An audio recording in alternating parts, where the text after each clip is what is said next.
asalaamaaleykum ami et spectateurs yu Xeweul gi TV ñu ngi fii studio Baba ngir dalal le porte-parole de Malabar Family ñoo gën ko xam ci monsieur Mamadou Lamine Ba ñu am benn semaine boo xam ne dañ ko dënmal yoo xam ne dañu jëm ci wàllu travaux Mamadou asalaamaaleykum. waaleykum salaam Cheikh. Mamadou yéen seen semaine bi ngeen dënmal lañ bëggoon nga dellu si ñi lan mooy lan la wundu carrément. waaw ñu ngi nuyu ñi ñuy seetaan yëpp fii ci chaîne Xeweul gi TV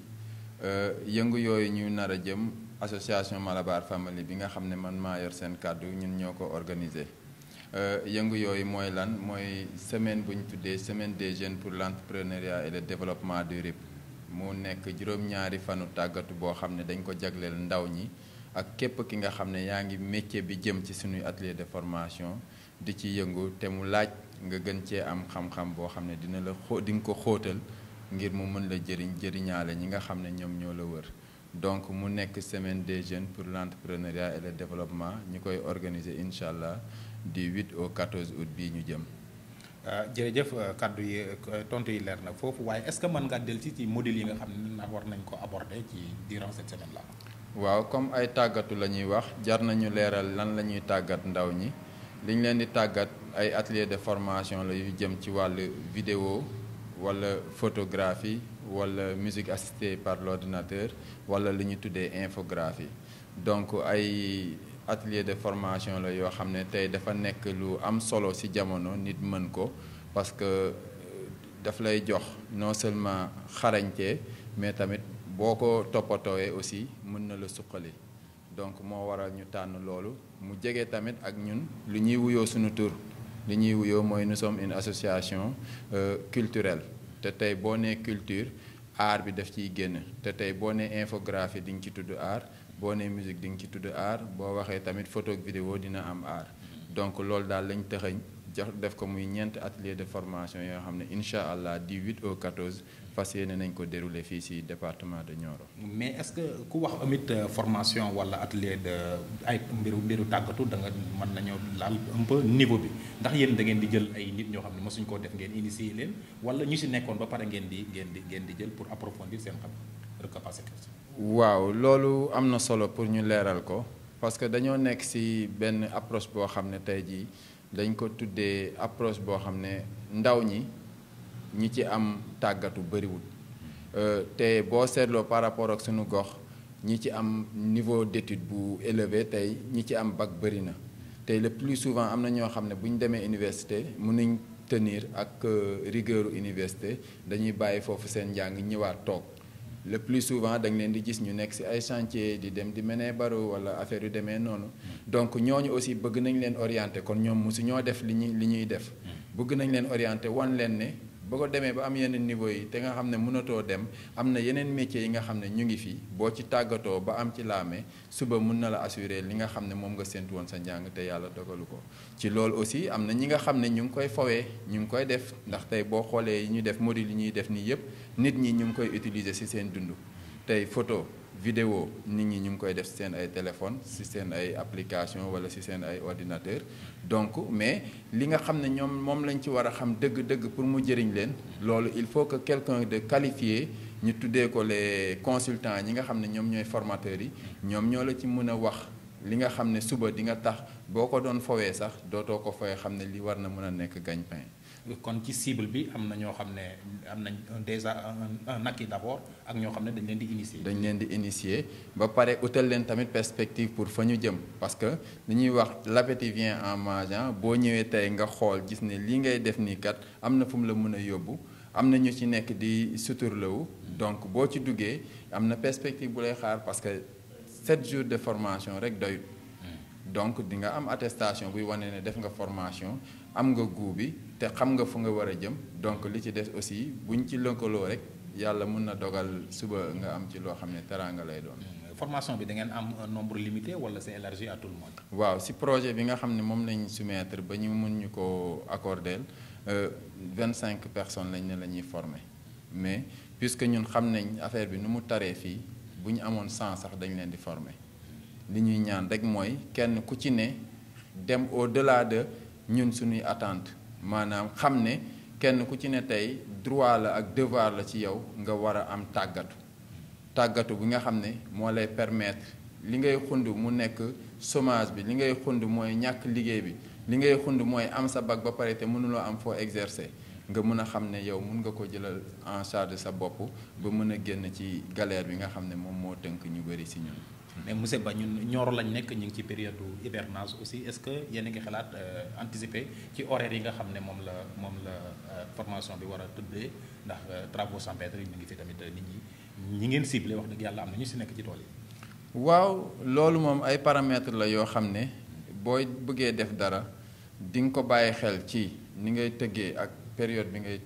tënkee yow li nga bëgg a def mais doo ci xuus lu bëri parce que nit li ko jaral moo ko jaral li ko jaralu tamit jaralu ko tey même bu doon taw bay ni ñu koy walangaa nit dinañ xam ne fii tey amuñ possibilité def formation bi tey kooku mun nañ comprendre mais nag doone ñu ngi ci mois hivernage rek donc day taw kon du ñu def formation loolu aussi dafay nekk loo xam ne dalay gàtt ni te doo ko mos a atteindre bu boobaa donc moo tax sóoraale nañ ci horaire yi 9h la atelier yëpp di commencé suñu paree wàcc 13h gontaat yooyu yëpp sóoraale nañ ko mais pour que tamit ñu xool naka la ñuy économiser temps bi parce que bu ñu nee du 8 au 14 xëy na 7 jours la lay jox mais 7 jours yi aussi bu fekkee chaque jour 2 heures de temps nga siy jël du am solo moo tax même bu nekkee dañ ciy jël chaque jour 5 heures de temps yaakaar nañ ne module de formation li nga xam ne mënul ñàkk ci nit war koo gis bu fekkee day def infographie wala photo wala vidéo wala MAO mënul ñàkk pour nga xam ko ci gis nañ ne crédit horaire boobu ñu alloué ko dina doy suffisamment. nit ki bëgg a participer moom lan la war a xewal la condition yi mu war a remplir pour bokk ci formation bi la. waaw ku bëgg a bokk ci formation bi gannaaw bi nga yëgee xibaar bi mu leer ci sa bopp liñ ci wax rek mooy na nga def lettre de motivation maanaam lan moo waral nga bëgg a def formation bi nga ciblé na nga am CV maanaam sa jaar-jaar jàng nga ba am BFM yaa ngi ci lii wala nangam ak sangam sa tur mu ngi ci biir lettre de motivation bi sa numéro de téléphone mu ngi ci nga préciser ban formation nga bëgg a def bu la neexee nga fekk yow Nioro nga dëkk nga nekk Dakar pour le moment te mu intéressé la gis nga ko via les réseaux sociaux mun nga ñëw envoyé ko par adresse électronique studiobabaprod@gmail.com boo ko ci envoyé dinañ ko mën a gis ak sa photo boo xam ne en HD lay doon photo bu ñu la mën a ràññee quoi ñu mun koo xam loolu tamit bu fekkee ne tëna la te nga nekk ci biir dëkk bi nga def loolu yépp bi nga xam ne di nga ko mën a téye sa papier yi CV beeg ñoom seen ak photo bi nga agrafé ko ci nga ñëw ba studio Baba di nga am koo fekk nga jox ko ñun dinañ la inscrire su ko defee dafa am délai boo xam ne nag lépp lu ñu ciy jël daf ci foofu lañ ko tënk quoi voilà.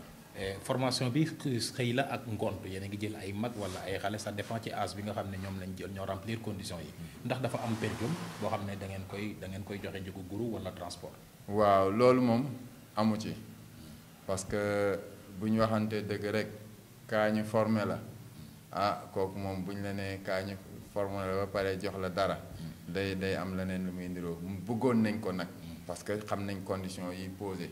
mais nag li ñu teg ci ruq bi moo ëpp loolu maanaam kaa ñu formé la pare pour joxante loxo ba xam ne suba bu laajee nga am loo taxawal jëmmal ko sax ñun dañ ciy jàpp parce que li tax ñu formé ñu mën a def formation bi ñu ni dafay am ñoo xam ne ñoo ñuy jàppale donc lëkkaloo boobu noonu dina am perspective boo xam ne moom moo ciy dégagé wu donc moo tax nag ñii ñëw pour ñu defal leen formation am na ñoo xam ne ñu ngi woote dinaan ñu ngi sax hors de Nioro li ñuy xalaat mooy koo xam ne amuñ sax fu ñu mën a nekk ak affaire yooyu mais yooyu c'est le social quoi c'est entre nous mun nañ gis ne kii dogu na ci bëgg na ko ñu ñëw man rien ne m'empêche ma jël benn séminariste yóbbu ko sama kër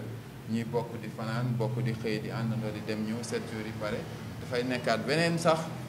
sursaut boo xam ne dina tisser relation entre nous les jeunes quoi donc kon bu ñuy desee ci mbiru xaalis ba tey yéen joxewu leen xaalis waaye pour nga participer ginnaaw lettre boobu noonu ak sa diplôme wala sa CV bi ngay joxee ci curriculum vitae est-ce que am na benn inscription boo xam ne ñoom dañ koy def. non amul benn inscription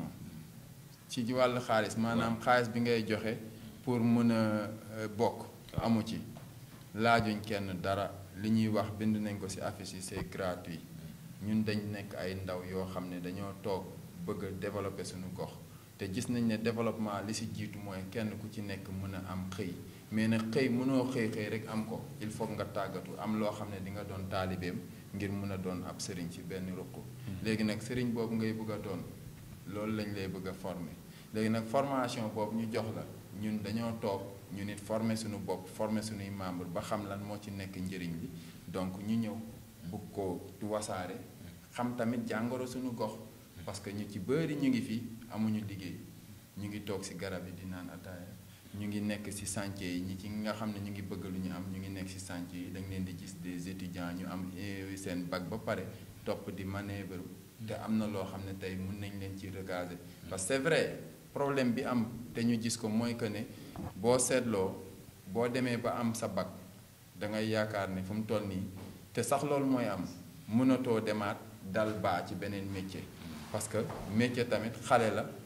ñu koy tàggat di ko jubbanti ba ni nga ciy nekkee mag mu mun a am lu mu la jëriñ donc yenn niveau yi ngay am ci étude bi moo lay kale ba dootoo mën a am feneen fooy dem pour mun fa doon taalibe léegi nag dafa am ci jamono lu ñu tuddee technologie boobu nag tey dafa bokk ci lépp li nga xam ne ñun ñu ngi koy dund tey jot xaalis ak yónnee xaalis technologie la laaj yaa ngi comprendre photo vidéo télévision rajo lépp technologie la laaj te li nga xam ne moom la ñuy def nii boo ko génnee ci yi nga xam ne yooyu laa cité daanaka dootoo fa amati li nga bëgg a wax. mais dañuy dégg desandi ci technologie boobu nga abordé sànq parce que ci biir formation bi nee nga ma infographie la ak vidéo ak photo ak maaw bon ñun traditionnellement xam nañu photographie xam nañu vidéo mais infographie ak maaw moom loolu ay concept yoo xam ne la bëggoon naa nga del si clarifier ko ñi nga xam ne ñoo ñuy seetaan ba moom tax mu mën leen intéressé ñu ngeen attiré leen ñu ñëw ci formation bi. waaw lan mooy infographie wala ak maaw. waaw infographie moom daanaka xeetu xam-xam la boo xam ne dafa jëm ci xarañteefam defar yi nga xam ne support de communication lay doon le plus souvent tey bâche bii nii liggéeyu infographie la te dafay am solo ndax léeg-léeg nga nekk benn association tuddee sa bopp par exemple association Malabar Family nga ne loolu naka laa koy jëmmalee ci gis-gis ñu ne Malabar Family kat pour nit ñi xàmmee ne ñoom ñoo jaar fii nii nañ ko defal benn guy logo boobu muy doon du liggéeyu keneen ku dul infographie donc nga demaat ci tiset yi nit ñi sol léeg-léeg nga gis ku sol tisetu Cheikh Gassama par exemple bind fi benn affaire mais loolu tamit liggéeyu infographie xëy na ci beneen niveau la nekk tamit parce que infographie dafa am niveau yu bëri quoi ba ci ki nga xam ne moom mooy présenté te journaliste télé bi ki toog di bind turam gisuloo ko mais moom infographie quoi donc loolu la MAO musique assistée par l'ordinateur bu njëkk ba dañuy jàpp ne musique il faut kii indi ndënd bi teg ko fii kii indi guitare bi kii indi piano bi kii indi clavier bi ku ci nekk di dóor ñu concorder en même temps simultanément orchestre au complet waaw léegi nag orchestre boobu yëpp dañ la ko dëxëñal ci benn logiciel insérer la ko ci ordinateur bi ba nga xam ne boo jàngee xam-xamu nag utiliser les sons ak les instruments di nga mën a tëgg yow façon musique boo bëgg beat boo bëgg ci li nga xam ne moom nga tiim donc ay créer instrument à partir de l'ordinateur ba pare amaale tamit xam-xamu li ñu tuddee son réguler ay son bu yéeg bu wàcc voix bu affaire yu dem ni ngay modérer affaire yooyu yëpp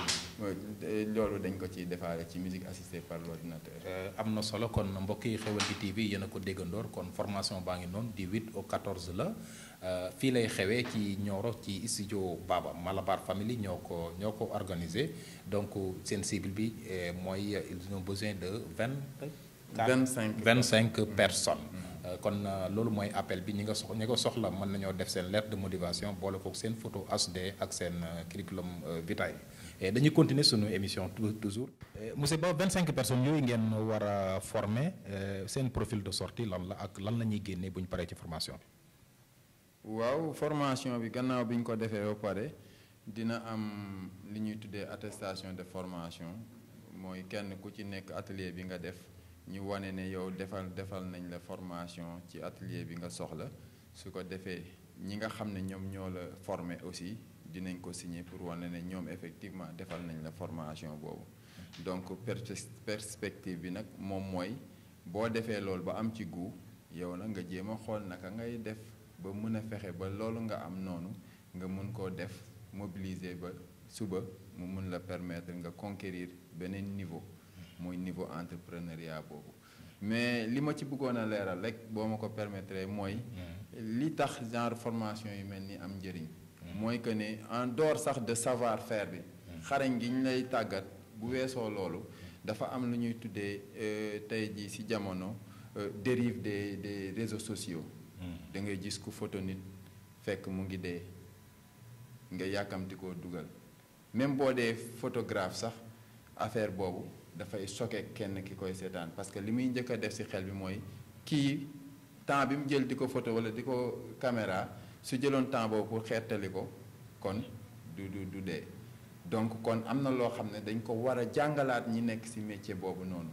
donc loolu aussi dafay baax ñu koy fàttali nit ñi ci loolu nag ci intervenants yi am nañ ci ñoo xam ne ñoom wàllu woowu am nañ ci xarañteef ay sociologue lañ ku ci mel ni sunu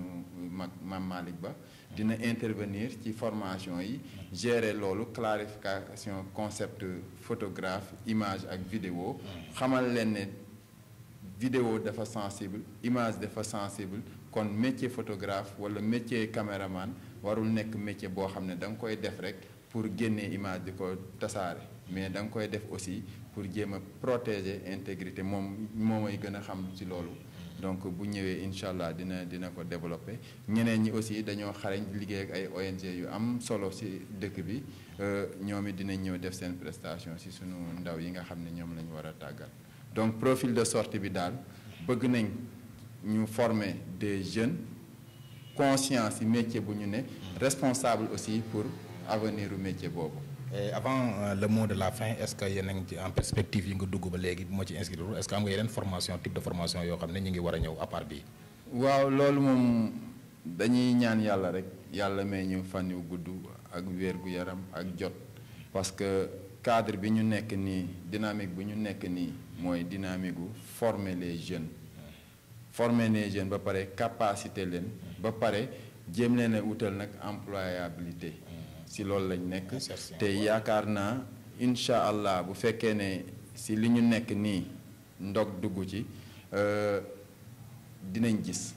waaw gis daal moo gën a wóor dinañ gis incha allah. ñu ngi kontaan bu baax. waaw ñu ngi kontaan nañ bu baax. sa mot de la fin. waaw di jërëjëfal Xéwal gi TV di rafetlu aussi partenariat bi nga xam ne am nañ ko ak association Malabar Family donc di leen ñaanal jàmm di ko ñaanal ñëpp ñi nga xam ne ñu ngi ci tund bi di ko ñaanal ñëpp ñi nga xam ne ñu ngi ñuy seetaan. mbokki téléspectateurs yi loolu lañ leen indiloon fii ci studio Baba ak Mamadou Lamine Ba porte-parole Malabar Family ñu ngi leen di sant di leen gërëm jërë ngeen jëf.